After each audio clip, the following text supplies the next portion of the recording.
नमस्कार दोस्तों, स्वागत है आपका YouTube चैनल छत्तीसगढ़ टाइम्स में। दोस्तों, आज है 4 नवंबर दिन बुधवार और आज हम छत्तीसगढ़ के विशेष बड़ी खबरों को जानेंगे।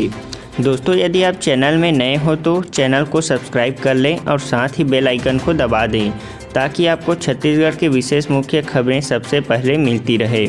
तो चलिए दोस्तों, जानते हैं छत्तीसगढ़ के विशेष बड़ी खबरों को विस्तार से। प्रदेश में राज्य लोक सेवा आयोग का बड़ा फैसला, पीएससी के 3 प्रश्नों की होगी दोबारा जांच। हाईकोर्ट ने पीएससी 2019 प्रारंभिक परीक्षा 2019 के 3 प्रश्नों के जवाबों में त्रुटियों को लेकर लगाई गई याचिका में अहम फैसला दिया है। हाईकोर्ट ने 3 प्रश्नों की विशेषज्ञों से दोबारा जांच करवाने के निर्देश दिए हैं। जांच के बाद उत्तर बदलने की स्थिति में 2 माह में नई मेरिट लिस्ट जारी करने के लिए भी निर्देश दिए गए हैं। याचिकाकर्ताओं पर सुनवाई पूरी होने के बाद हाईकोर्ट ने फैसला सुरक्षित रखा था। पूरी प्रक्रिया 2 माह के भीतर करनी होगी। हाईकोर्ट ने मंगलवार को याचिकाओं पर फैसला दिया और हाईकोर्ट ने प्रश्न क्रमांक 2, 76 व 99वां फिर से जांच करने की और साथ ही उत्तर बदलने की स्थिति में 2 माह में नई मेरिट लिस्ट जारी करने के निर्देश दिए हैं। अंबुजा सीमेंट लिमिटेड को मिला Shram Yashasvi award. Ambuja cement limited Balodabazar को छत्तीसगढ़ सरकार श्रम विभाग की महत्वाकांक्षी श्रम यशस्वी पुरस्कार 2019-20 के लिए चुना गया है। संस्थान को उक्त अवार्ड प्रौद्योगिकी व अत्याधुनिक तकनीक से इस्तेमाल द्वारा सुरक्षा व्यवस्था सुनिश्चित करने एवं विभिन्न श्रम कानूनों को विधिवत परिचालन करने के लिए दिया गया। श्रम यशस्वी पुरस्कार के लाभार्थी का चयन हेतु एक समिति गठित की गई थी, जिसमें अध्यक्ष श्रम मंत्री तथा एक नियोजक प्रतिनिधि, एक श्रमिक प्रतिनिधि, छत्तीसगढ़ शासन के वित्त सचिव, श्रम सचिव एवं श्रमायुक्त सदस्य सम्मिलित हुए थे, जिसके द्वारा प्राप्त आवेदनों का परीक्षण कर मेरिट लिस्ट के आधार पर अंबुजा सीमेंट लिमिटेड भाटापारा इकाई को उक्त अवार्ड के लिए चुना गया। पंडित रविशंकर भूजल प्रबंधन डिप्लोमा कोर्स में जल्द शुरू होगा दाखिला। पंडित रविशंकर विश्वविद्यालय की भूविज्ञान अध्ययनशाला में इस वर्ष दाखिले की प्रक्रिया शुरू होने जा रही है। इससे छात्रों की पीजी डिप्लोमा कोर्स में दाखिला लेने का रास्ता सरल हो जाएगा। रविशंकर विश्वविद्यालय में भूजल प्रबंधन डिप्लोमा कोर्स के दाखिले के लिए लंबे समय से प्रक्रिया चल रही थी, लेकिन कुछ न कुछ दिक्कतें आने के कारण दाखिला नहीं हो पा रहा था, जो कि इस वर्ष पाठ्यक्रम में दाखिला शुरू करने की पहल की जा रही है।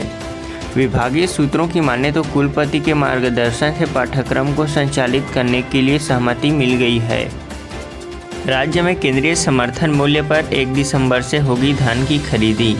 छत्तीसगढ़ में इस बार भी सरकारी मंडियों में समर्थन मूल्य पर धान की खरीदी 1 दिसंबर से शुरू होगी।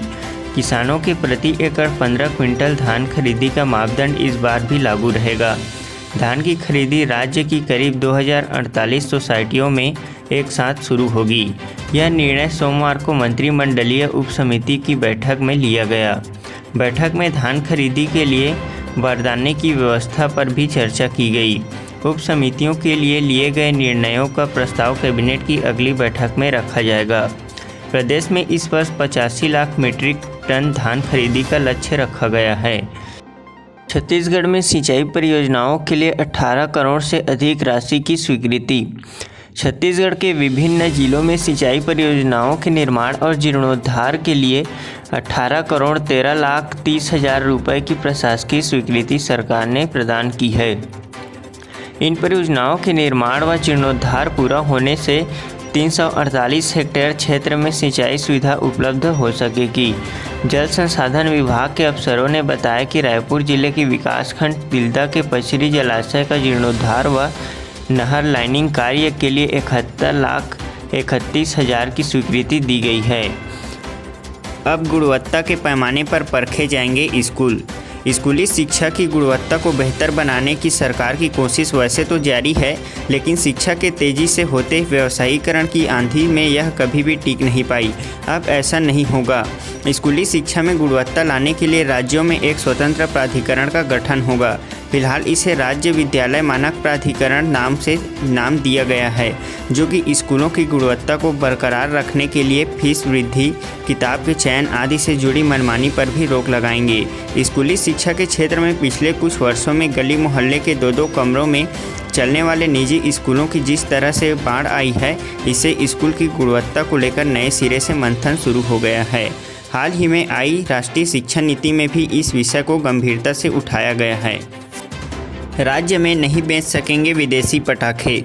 विदेशी पटाखे रखने और उसे बेचने पर रोक लगाने संबंधी नागपुर स्थित राष्ट्रीय विस्फोटक नियंत्रक मुख्यालय के जारी निर्देशानुसार के बाद छत्तीसगढ़ के अनुकरणीय पहल करते हुए इसे राज्य में सख्ती से लागू कर दिया है।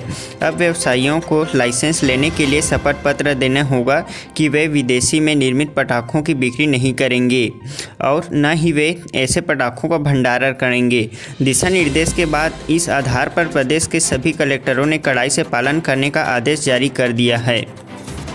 घायलों की सहायता पर 5 लाख का इनाम।